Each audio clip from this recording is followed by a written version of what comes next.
रही है ये आ रही है। तो मैं प्लग दबाऊंगा, स्विच ऑन करूंगा, लैपटॉप ऑन हो जाएगा। अब आपको कैसे पता चला ये ऑन हुआ कि नहीं हुआ? यहाँ पे लाइटें ग्लो हो जाएंगी इसकी।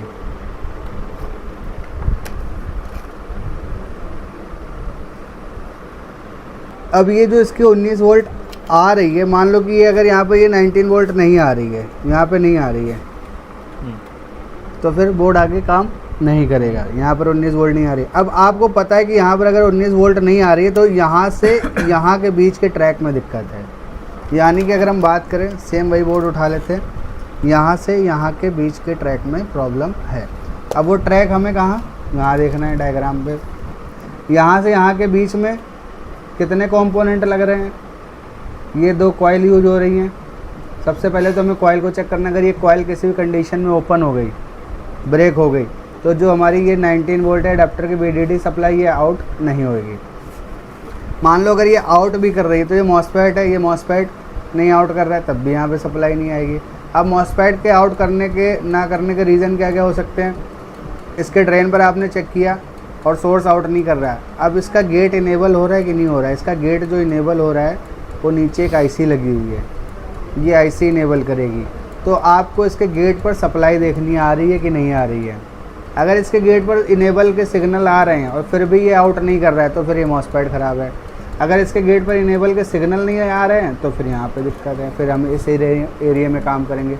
अब ये IC ठीक है, मान लिया यहाँ पे भी आउटपुट आ गई, फिर इस वाले PQ48 पर हम चेक करेंगे, देन फिर वापस यहाँ पर आ ही जाएगी, क्योंकि जब ये सारी चीज़ें ओके होंगी तो यहाँ पर आपको 19 वोल्ट मिलेगी।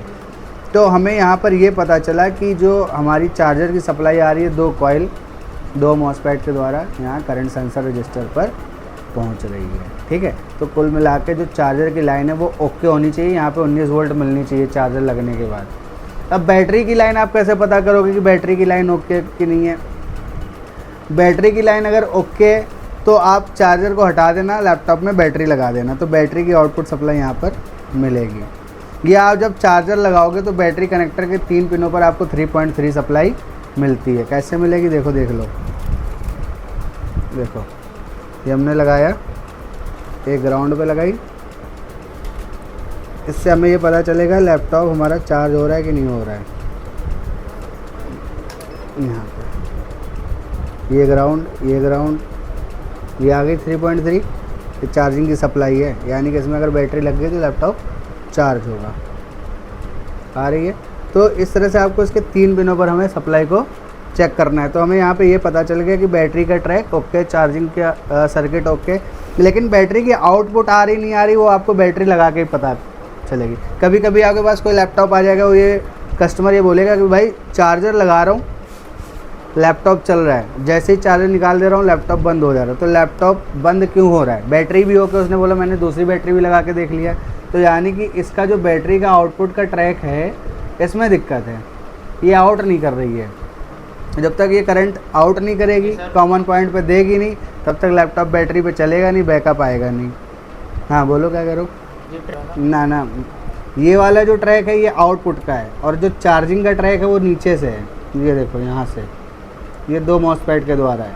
अभी हम केवल एक ट्रैक पढ़ रहे हैं कि चार्जर से कैसे ऑन हो रहा है, बैटरी से कैसे ऑन हो रहा है, चार्जिंग कैसे होगी वो बात की बात है। पहले ये 2 चीज़ समझो, ठीक है?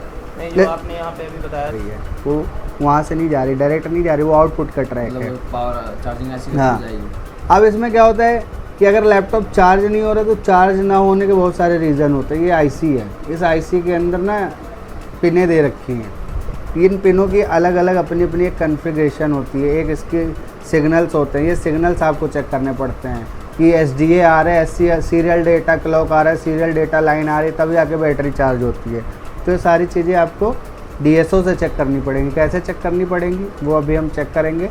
फ़िलहाल हम इस वाले ट्रैक को समझते हैं, बैटरी वाले को। ठीक है, ये वाला चार्जिंग वाला समझ में आया। इसके बाद अब इसमें हम बैटरी का